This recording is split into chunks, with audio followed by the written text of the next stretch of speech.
Welcome viewers. In this part of program we will discuss about the integrated plant nutrition supply system. So let us start with the different sources of nutrients. So we can categorize different nutrient sources into the manures, fertilizers and others.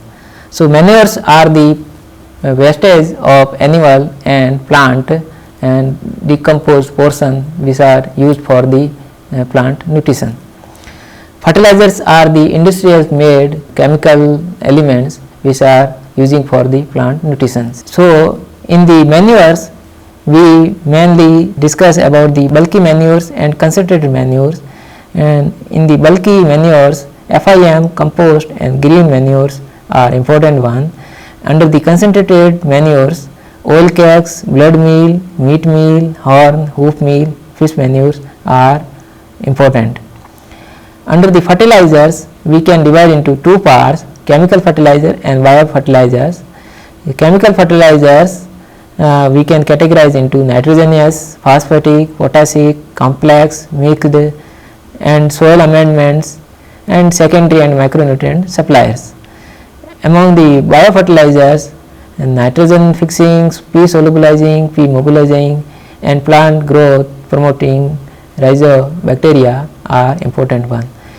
Other sources of plant nutrients are air, water and different cultivation practices like crop rotation, etc.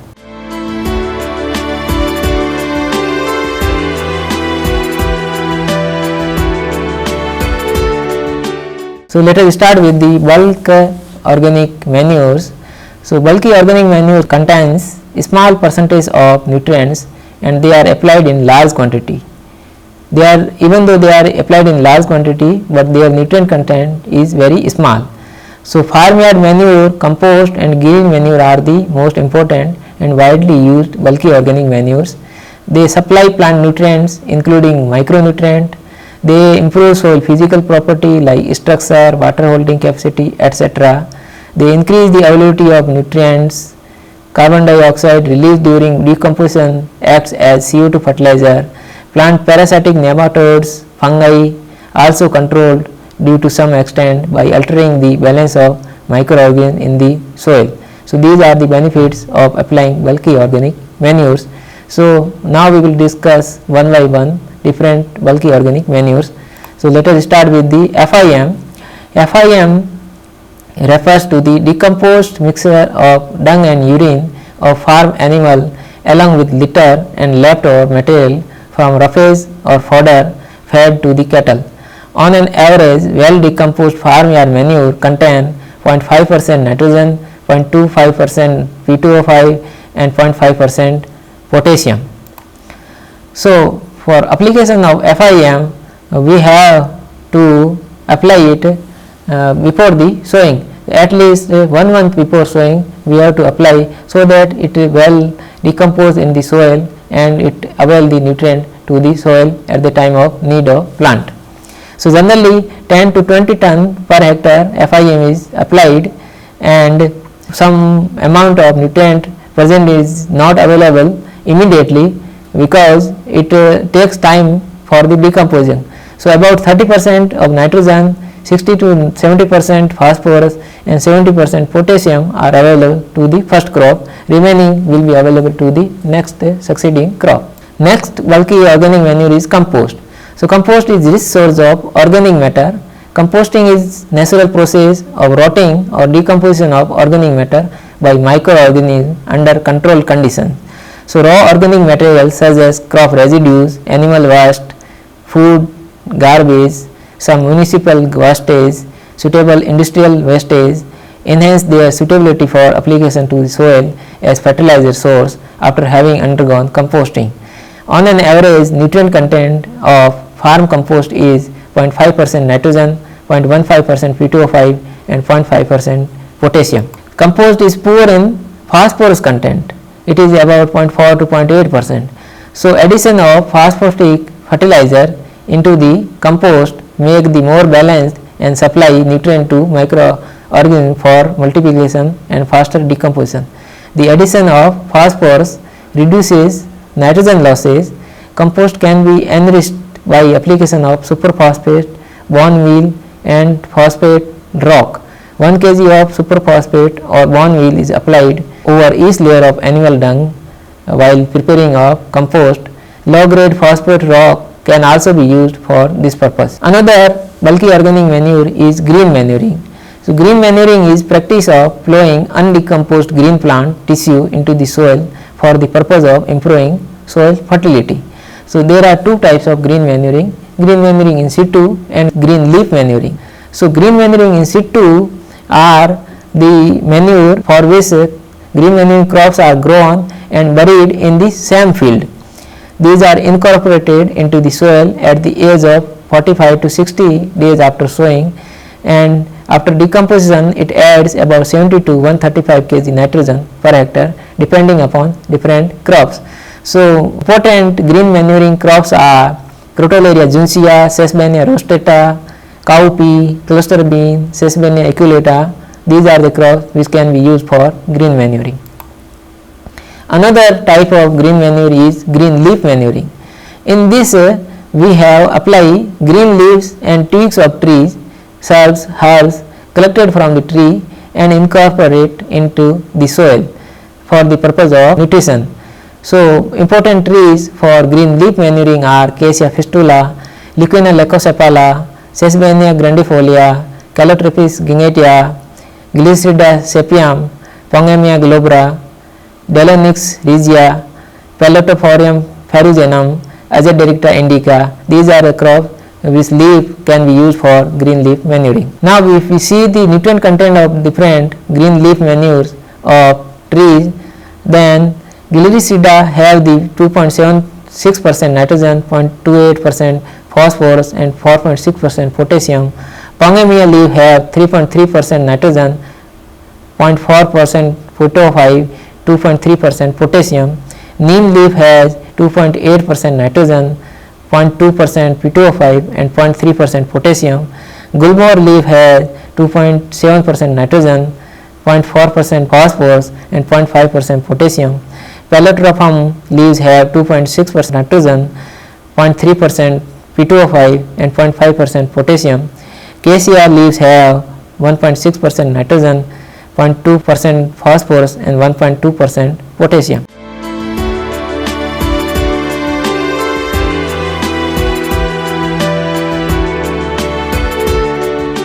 We will talk about the concentrated organic manure. Concentrated organic manure have the higher nutrient content than the bulky organic manure, and they are important because they have the higher nutrient content. And important concentrated organic manures are oil cakes, blood meal, fish meal, etc. And these are also known as organic nitrogen fertilizer because nitrogen content in this organic manure is more. So, important oil cakes which are edible are coconut cake, cottonseed cake, groundnut cake, linseed cake, Niger cake, rapeseed cake, safflower cake and sesame cake. Some non-edible cakes also used for the green manure like castor cake, cotton seed cake, crunch cake, mahua cake, safflower cake. These are used for the green manuring, and nutrient content of different oil cakes differs from type of cake. So, this is the Jatropha oil cake, Pongamia, this is oil cake and cottonseed oil cake. Some animal based concentrated organic manure also included in the concentrate organic manure like blood meal which has the 10 to 12% nitrogen, 1 to 2% phosphorus and 1% potassium. Meat meal which has around 10% nitrogen, 0.5% potassium, 2.5% phosphorus, and fish meal has 4 to 8% nitrogen, 3 to 9% phosphorus and 0.3 to 1.5% potassium. And likewise raw bone meal is there, steam bone meal is there, horn and hoof meal is also used for the concentrated organic manures. Now we come to fertilizers, and first is nitrogen fertilizer because nitrogen is the main nutrient needed for the plant growth. So, there are 4 types of nitrogen fertilizer: ammonical, nitrate, ammonical and nitrate and amide. So, under the ammonical nitrogen fertilizer, ammonium sulfate having 20.6% nitrogen, ammonium chloride having 25% nitrogen and anhydrous ammonia having around 82% nitrogen. Under the nitrate nitrogen fertilizer, sodium nitrate having 16% nitrogen, calcium nitrate having 15.5% nitrogen, potassium nitrate having 13.8% nitrogen, and ammonical and nitrate fertilizer having ammonia nitrate which is having 33.5% nitrogen, calcium ammonium nitrate locally called CAN having 26% nitrogen, and ammonium sulphate nitrate having 26% nitrogen. Amide fertilizer includes urea and calcium cyanamide. Urea is the cheapest one and mostly used fertilizer among the nitrogen fertilizer, which is having the highest amount of nitrogen for the practical point of view, and 46% nitrogen is there in urea, and calcium cyanamide having 20.6% nitrogen. So now how to apply the nitrogen fertilizer is important, because nitrogen is very mobile in the soil. So leaching losses is more in case of nitrogen, and so we have to apply nitrogen in split dosage, not at the one time, but during the different growth stages we have to apply nitrogen, so that during different stages it is applied and it is met the need of the nitrogen to the plant, and it is not lost to the soil. Under the phosphatic fertilizer, we categorize water soluble phosphatic fertilizer which are available in the neutral soil and readily absorbed by the young plants. In acid soil, they form iron and aluminum phosphate and not available, and likewise in calcareous soils they also converted into the insoluble calcium phosphate and not available. So water soluble phosphate fertilizers are single superphosphate which is having 18% P2O5, and double superphosphate having 32% P2O5, triple superphosphate having 46 to 48% P2O5, and ammonium phosphate having 20% P2O5. Another is citric acid soluble phosphatic fertilizer which are suitable for acidic soil, because at low pH citric soluble phosphorus is converted to monocalcium phosphate, and which is water soluble and therefore available in the plant. So phosphorus is not fixed in iron and aluminum phosphate which are calcium phosphate which is having 14% P2O5, basic slag which is having 20% P2O5, and calcium metaphosphate which is having 60 to 64% P2O5. Water and citrate insoluble phosphatic fertilizer are insoluble in water as well as in citric acid. They are suitable in strongly acidic soil and organic soil. These fertilizers are applied in green manure field, and the phosphorus is very slowly released by microbes at action and remain in the soil for a longer time.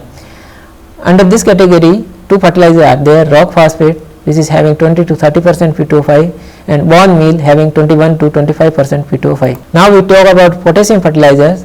We categorize again into the 5 category: potassium chloride or muriate of potash having the 58 to 60% P2O5, and it is most common and cheapest potassic fertilizer used, and it is suitable for most of the crops except sugarcane, sugar beet, potato and tobacco, because in these crops it is harmful. For example, in tobacco it is harmful for leaf, and so burning quality is reduced. In sugarcane it is not good for the sugar content, and in potato also quality is reduced due to muriate of potash. So another fertilizer is potassium sulphate. It can be safely used for any crop, and it contains 48 to 50% K2O.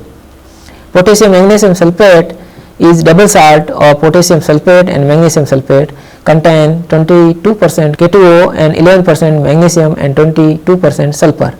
Potassium nitrate is also known as saltpeter. It contains 13% nitrogen and 44% K2O. Potassium polyphosphate contains 56% P2O5 and 24% K2O. So these are the different fertilizers. Now we will talk about the application of these fertilizers. So nitrogen we talk that we have to apply in different split doses, but phosphorus and potassium we have to apply at the time of sowing, because it is not readily available, and most of the applied fertilizers are fixed into the soil. So at the time of sowing, when we apply, it will be readily available to the seed and then to the plant roots.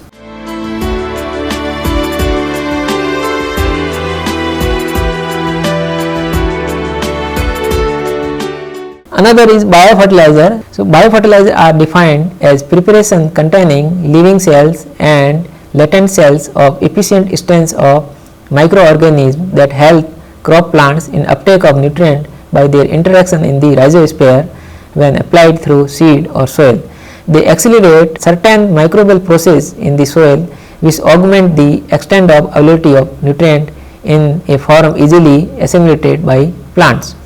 So, different examples of biofertilizers are nitrogen fixing biofertilizers, that is free living biofertilizer are Azotobacter, Bezonica, Clostridium and Salvicilla, Anabina and Nostoc. Symbiotic nitrogen fixing biofertilizers are Rhizobium, Frankia, Anabina, Azolla, etc. Associated symbiotic nitrogen fertilizers are Azospirillum. Some P solubilizing biofertilizers are, in case of bacteria, Bacillus megaterium variety phosphaticum, Bacillus subtilis, Bacillus circulans, Pseudomonas strata, and in the fungi Penicillium species Aspergillus abamori are important for solubilizing of phosphorus. Some biofertilizers mobilize the phosphorus in the soil. For example, arbuscular mycorrhiza species are Glumus, Gizaspora, Aquila and Cicutellospora and Scalero species are important for mobilizing of phosphorus in the soil. Some ectomycorrhiza like Lacaria, Silothus and Buletus amania species are important, and in case of ericoid mycorrhiza, Pizella erica and orchid mycorrhiza, Rhizotonia solani are important P mobilizing biofertilizers.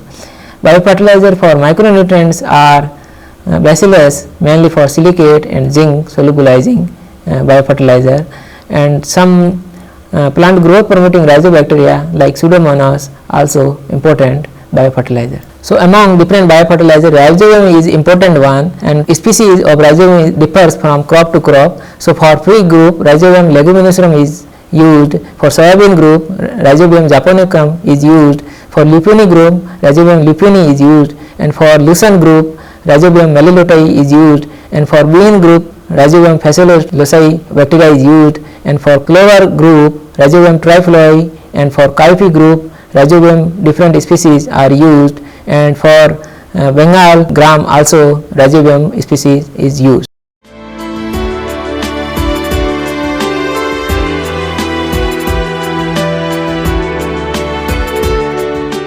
Now we talk about the crop rotation with the legumes, because legumes are fixer of nitrogen. So, if we incorporate or we include legumes crops in the crop rotation, it can add the nitrogen to the soil. So, legumes derive 70 to 80% of their nitrogen from the atmosphere through the symbiotic nitrogen fixation. So, nitrogen benefits associated crop including legumes in crop rotation could be used. Legumes for incorporation of legumes in the crop rotation, at least 25% of total rotation should be legumes. If grain legumes are taken, then some more about at least 50% of total share of legumes should be there. In case of forage and green manure, this crop rotation can be further increased up to the 50 to 75% of crop rotation. Rotation with legume can add 40 to 60 kg nitrogen per hectare depending on the type of legume grown.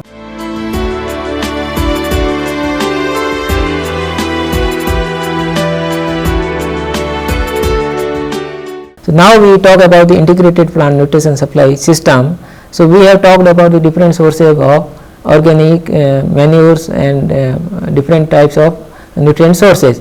So, integrated nutrient supply system includes all the types of nutrient sources, and then combination of different sources make this concept.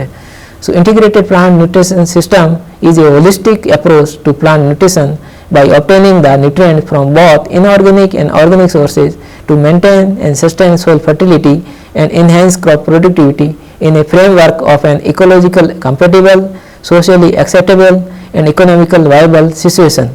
It is the plant nutrient supply at an optimum level for sustaining the desired productivity through optimization of benefits from all possible sources of organic, inorganic and biological component in an integrated manner. So, what is the need of IPNS? Because use of only chemical fertilizer leads to widespread nutrient deficiency in soil, development of nutrient imbalance in soil and plants, reduce the soil organic matter, it disturbs the soil reaction, increases susceptibility to pests and diseases, harmful to beneficial soil microorganisms, reduce legume root nodulation and plant mycorrhizal association, increases environmental pollution, and thus all these factors lead to the threat to sustainability. For that we have to need IPNS, and these are benefited because application of nutrient from different sources, organic, inorganic, biocomponent with minimum use of chemical fertilizer keeps the soil healthy. It plays a vital role in maintaining soil fertility and keeping the soil productivity. It supplies both macro and micronutrients. It enhances the nutrient availability without adverse effect on the environment. It increases the use efficiency of crops to other inputs. It produces optimum crop yield without deteriorating resources for future agriculture. Therefore, it leads to sustainability.